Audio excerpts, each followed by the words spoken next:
Assalamualaikum warahmatullahi wabarakatuh dan selamat sejahtera. Hari ini saya akan membentangkan tajuk jenayah. Nama saya Nur Izri Nazira binti Cik Izani dan saya dibimbing oleh guru mata pelajaran pengajaran iaitu Puan Zalina binti Basir. Jenayah. Jenayah merupakan satu perbuatan yang menyalahi undang-undang kerajaan sesuatu tempat. Seterusnya adalah faktor-faktor berlakunya jenayah. Faktor pertama adalah faktor persekitaran. Sikap tamak seseorang individu akan mendorong mereka melakukan jenayah bagi memaksimumkan kesenangan dan mengurangkan penderitaan. Hal ini sudah menjadi lumrah manusia kerana mereka tidak berasa puas dengan apa yang dimiliki. Faktor kedua adalah faktor pertambahan penduduk. Semakin banyak penduduk, semakin kurang peluang pekerjaan. Apabila mereka gagal mendapatkan sesuatu secara halal, mereka akan mendapatkan secara tidak halal. Faktor ketiga adalah faktor kejatuhan ekonomi. Apabila mereka sukar mendapatkan sesuatu kerana tiada pekerjaan atau diberhentikan kerja, sedangkan mereka terpaksa membayar ansuran kereta, rumah dan keperluan lain, akhirnya mereka terpaksa pecah amanah, penipuan, merompak, menghina dadah dan lain-lain. Faktor keempat adalah faktor media massa. Pengaruh unsur ganas dan cara-cara melakukan jenayah banyak disiarkan oleh media massa. Hal ini akan ditiru oleh mereka untuk melakukan jenayah. Faktor kelima ialah faktor kecelaruan mental. Juga menyumbang kepada kegiatan jenayah berat seperti membunuh dan merogol. Jenayah kejam ini banyak dilakukan oleh mereka yang menghidapi penyakit kecelaruan mental. Kes pembunuhan kejam adalah contoh personaliti pelakunya yang dikenali sebagai psikopatik atau sosiopatik serta mempunyai split personality. Faktor keenam adalah faktor penguatkuasaan undang-undang dan tenaga mahir. Kekurangan tenaga penguatkuasaan dan tenaga mahir dalam bidang tertentu telah menyebabkan pelbagai jenayah berlaku.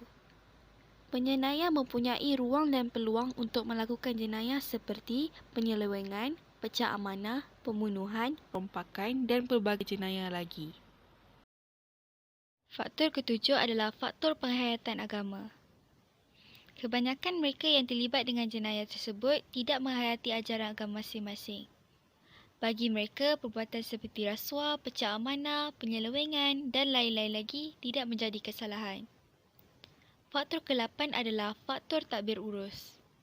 Kelemahan dalam tadbir urus dari segi organisasi dan prosedur. Sebagai contohnya, masalah karena birokrasi telah menyebabkan orang ramai terpaksa memberi rasuah kepada mereka yang berkenaan untuk mempercepatkan kelulusan pengeluaran lesen, permit, mendapatkan tender, mendapatkan tanah dan lain-lain lagi. Faktor ke-9 pula adalah faktor pengaruh dadah. Mereka yang terlibat dengan penagihan dadah sanggup melakukan apa sahaja untuk mendapatkan wang bagi membeli dadah. Mereka sanggup membunuh, mencuri, merompak, meragut, melacurkan diri dan lain-lain lagi. Terusnya adalah langkah-langkah mengatasi jenayah. Langkah pertama adalah menggubal dasar. Kerajaan telah mengenapasi NKRA pengurangan jenayah dan dipecahkan kepada 3 bahagian iaitu jenayah jalanan diberi penekanan kerana didapati jenayah tersebut mendatangkan trauma dan ketakutan berpanjangan kepada ahli keluarga juga anggota masyarakat. Pasukan-pasukan sukarela yang setia ada terutamanya rela akan dikemaski dan diberi latihan secukupnya dan dilibatkan bersama Polis Diraja Malaysia iaitu PDRM khususnya dalam usaha memanteras jenayah jalanan. Meningkatkan prestasi agensi penguatkuasaan.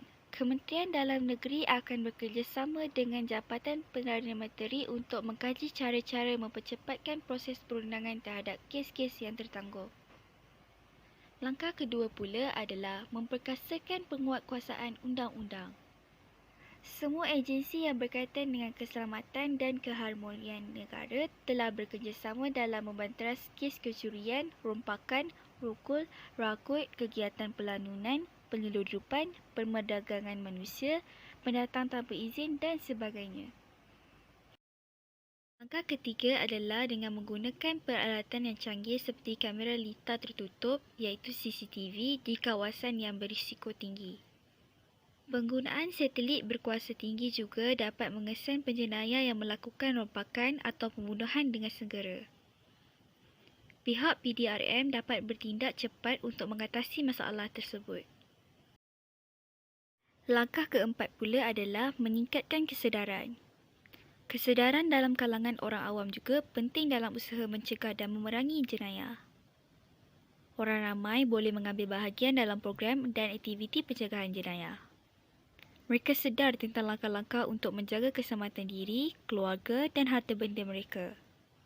Hal ini sebenarnya dapat mengelakkan ruang dan peluang kepada penjenayah untuk melakukan jenayah. Kempen pencegahan jenayah juga hendaklah dipergiatkan dalam media massa untuk memberi kesedaran dan peringatan kepada orang ramai tentang pentingnya menjaga keselamatan diri, keluarga dan harta benda mereka. Langkah kelima adalah memperkasakan ekonomi negara. Hal ini akan meningkatkan peluang pekerjaan kepada rakyat Malaysia dan ekonomi negara yang kukuh dapat mengurangkan kegiatan jenayah. Peluang pekerjaan dapat ditingkatkan dan hal ini dapat mengelakkan mereka terlibat dengan kongsi gelap, pengedaran dadah, meragut, menyamun, merompak dan sebagainya. Langkah keenam adalah menyelaraskan dan bekerjasama dengan kerajaan dan organisasi antarabangsa.